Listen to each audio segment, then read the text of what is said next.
Good morning, everybody. This is Diggs. It's another beautiful day out here in the Pacific Northwest. Today, we're going to be talking about the units that you can bring on the upcoming Earth Select quest. We're going to be talking with them in the perspective of how you should be building them and what they're going to bring that is important for the different missions that you're going to be encountering.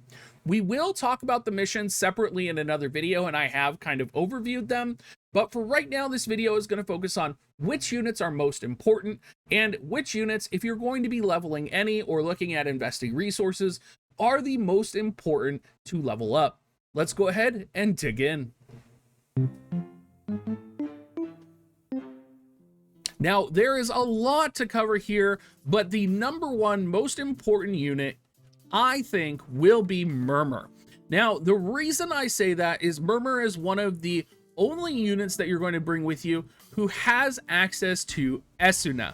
And there are status ailments galore on the final floors of the Earth Select quest. In particular, Silence, Paralyze, Malboro's Bad Breath, Sleep. All of these are going to be status ailments that are going to hit you. So there is an element that is really important to have status ailment cures, status ailment healing, and status ailment nullification. And the only unit that has access to a ranged castable dispel kind of these debuff situation is going to be Murmur. And so that is why she is at the absolute top of my list of must bring to Earth Select quests. And in fact, I would say she's so good, unlike some of the other units that we're going to be talking about where they might be good for specific missions, Murmur is one of those units that you are universally going to bring to every single mission. Yes, she's an SR, but she's still going to be kicking some serious ass. Now, some drawbacks with this, of course, is going to be that she is an SR. Her agility is only going to be coming in at 46. That's okay, though. You're just going to have to kind of work around that. Another important thing is that you do get silence resistance on her. And for this reason, I actually recommend the equipment setup Soul of Thalmassa, White Marshmallow Miniature, so you're going for the double accessory setup, with the Vermilion Sword. And the reason for this is just so that you are giving your status ailment healer in your party access to protection from silence, protection from paralyzed, which is going to be running rampant in this selection quest. Now, I actually don't think you need to EX Murmur in order for her to be effective, but if you do happen to EX her, you will get access to Stonra. And I actually think you might be in one of those situations where maybe you want to throw a couple flowers in just to get access to her upgraded Stonra. You don't necessarily need her job level 25 ability. I didn't even put it on here because I didn't think it was critical or vital. But having the upgraded Stonra is going to give a really nice break on the opponents as well. Decreases attack magic by 39% and decreases agility by 25%. On top of this, she does have magic resistance plus 15% from her red mage sub with her support ability, and she has magic reflex. And really important here, she has 50% petrify immunity. Now, this is really important on the final floor because you will be fighting Titan, and he does have a large scale AoE petrify. So the fact that Murmur has petrify resistance means that your status ailment healer and your support unit and your breaker is going to be able to survive an onslaught from Titan. So very important. I think Murmur is the most important. I think you will be subbing her red mage for Esuna, and I think it'll be probably very hard to win without her. Now, controversial opinion here, incoming, but very similar to Murmur, I do think Etre is vital to being able to clear this. Now, I don't have EX Etre, but I do think having a 99 Etre is going to be important. Couple reasons for this. Etre does have access to Spirit Up passive, which is nice, and Hone Constitution, which will increase slash and pierce resistance. She has access to Pummel, which is a 2-hit attack, which will help you with your chains.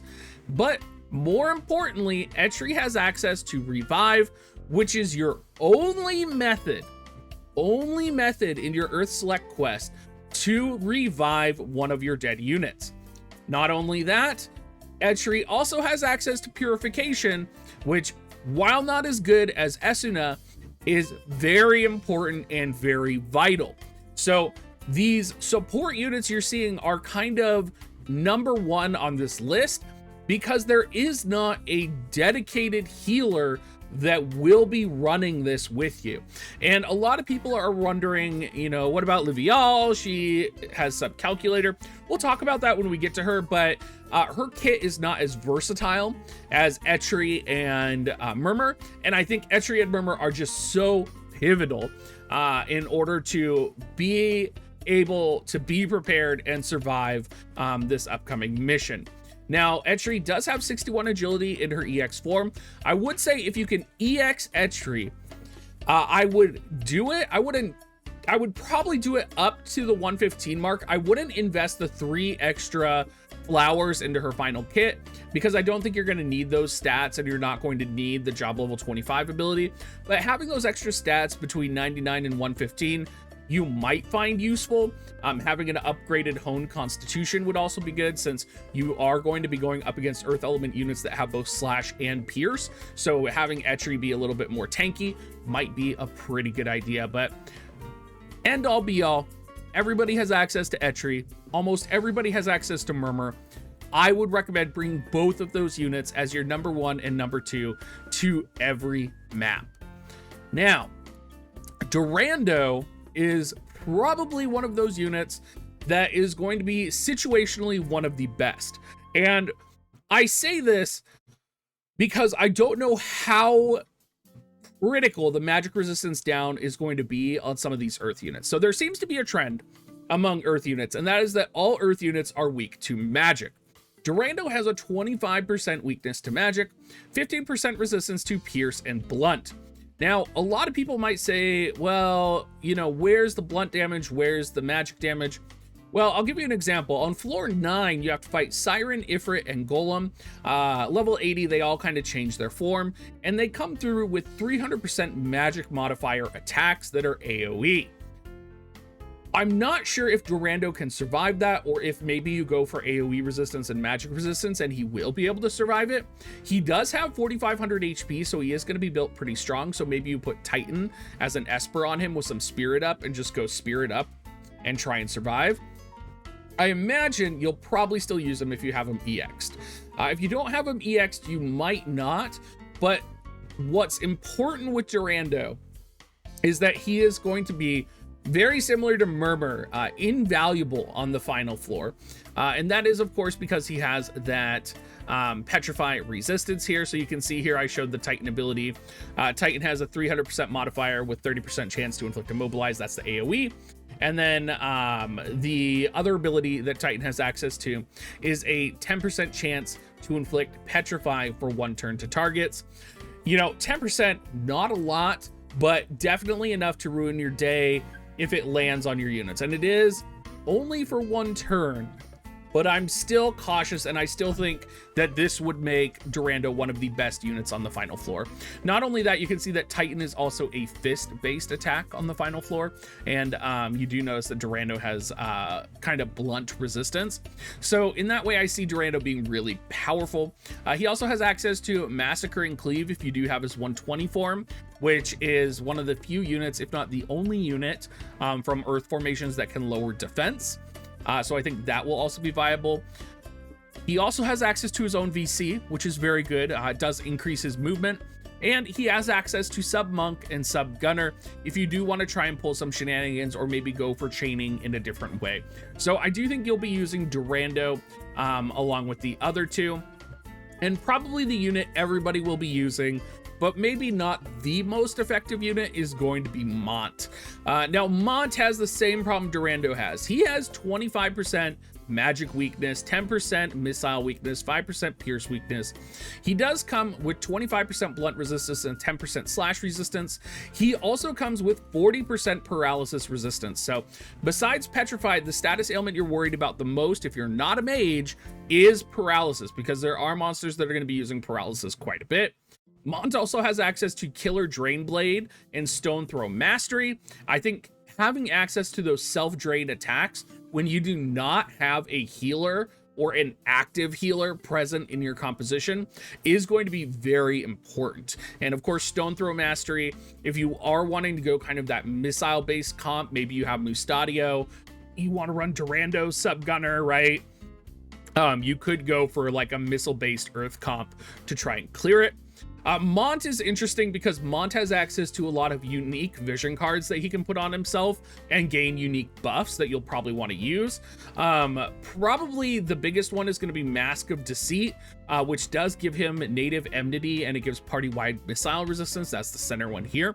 You're probably going to be using this because there are a couple floors where you are going to be going up against missile-based enemies.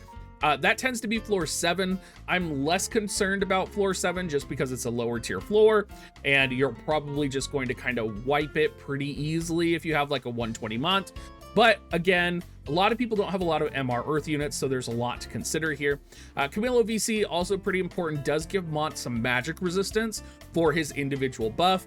And then the new Mont VC that came out with Earth Element attack up, it gives Mont a big chonky HP buff.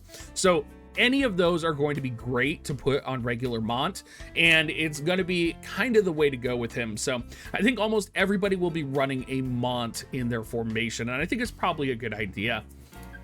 Livial.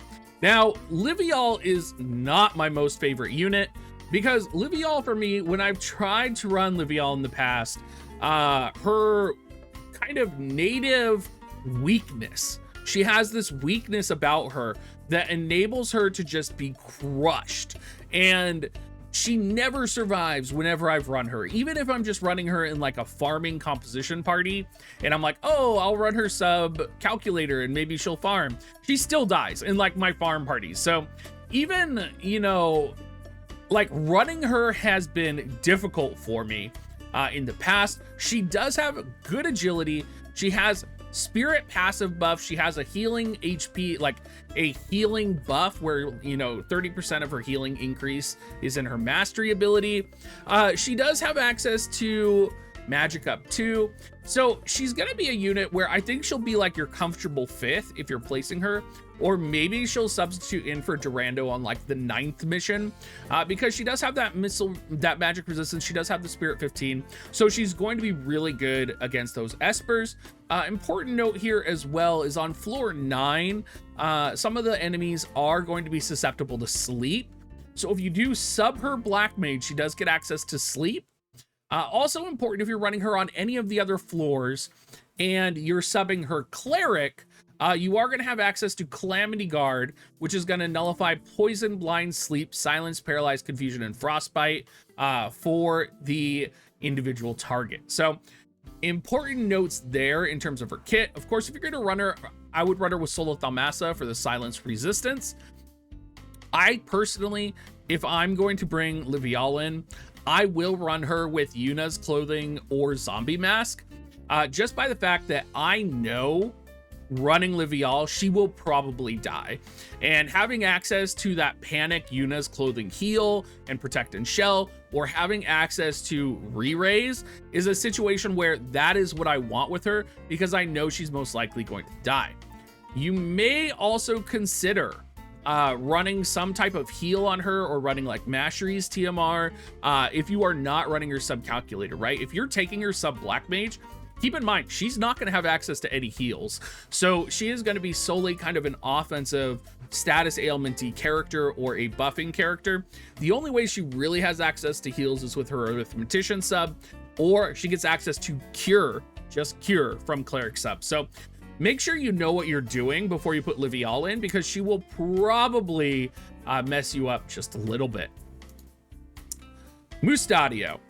Now, many people do not have Mustadio.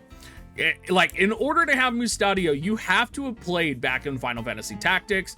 He's a limited time unit, and I would argue he's one of the rarest limited time units in the game right now, just because we haven't seen a Tactics rerun in a long time.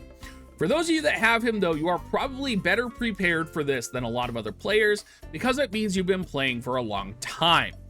Mustadio has a couple unique advantages. I don't think he's the best unit, but I do think he will help you if you are struggling on your chaining mission in a couple of ways. He has access to Quick Shot, which is a 3-hit missile attack. He also has access if you sub thief to steal time. So both of these are going to be viable in order to support you in clearing like a chaining mission. He also has access to the counter reflex, which is really powerful. And he has a lot of range up abilities. And if there's one thing we learned with Fina from the light element select quest, it's that having range up can be really powerful if you can get your unit into a position where he can attack the opponent and they can't attack him. So definitely something to consider with Mustadio. Now, I know a lot of people are going to be surprised that Bailo is not on the bottom of my list, and you're already thinking of who's on the bottom of my list, and you're like, Diggs, why is he on the bottom of your list? Don't worry, we'll get there. But Bailo is actually my second furthest from the bottom. Bailo is not amazing.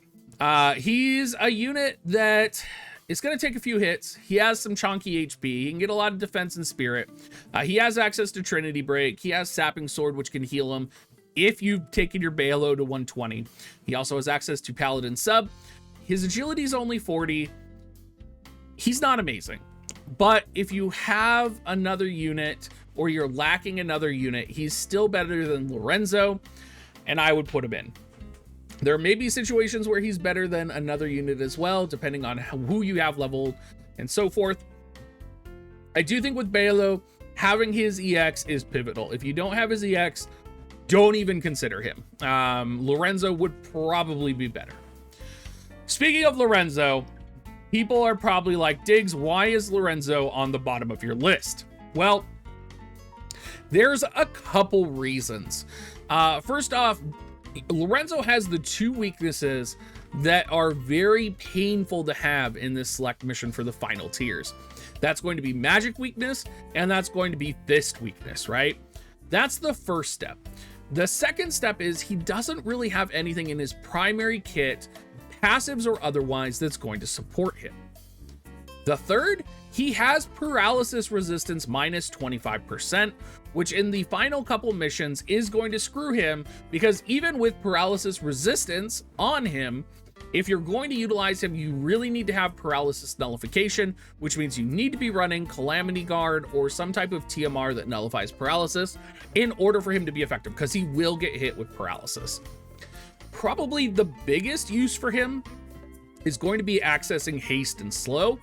The final boss in floor 10 is susceptible to slow, and this is one of the only ways to get slow on him. In that regard, Lorenzo might be useful, but again, if you're putting slow on the boss, it's probably because you need to chain, not because you're struggling to kill him. And if you're already having access to Mustadio, that is a better option for chaining than putting slow on the opponent.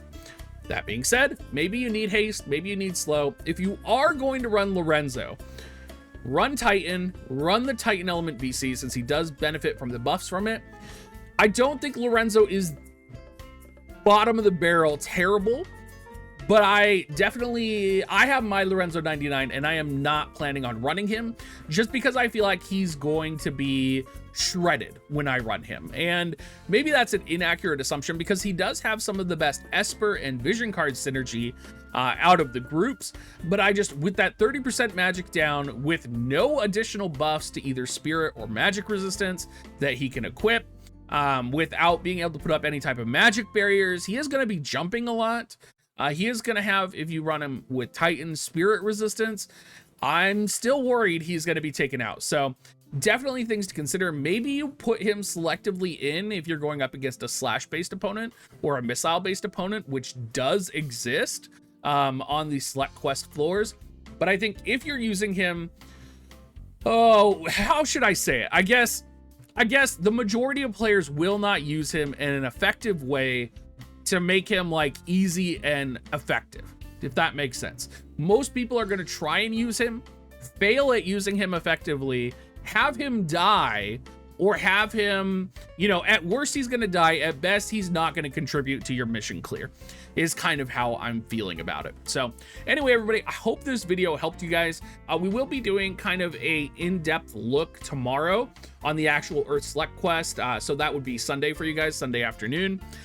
We'll probably be putting together, you know, the different floors, what to expect on each floor, and just kind of a quick guide for you. So thank you so much, everybody. If you have questions, or if you have questions on Earth Select preparation, or anything I didn't say that you would like to see, or maybe I, you know, am not mentioning a TMR buff that might be really useful, make sure you put it down in the comment section down below, and if it is good information, I will pin it. So as always, if you want to support me, you can use my affiliate link dig.gs/coins, and have a great rest of your day, everybody. See you on stream later tonight.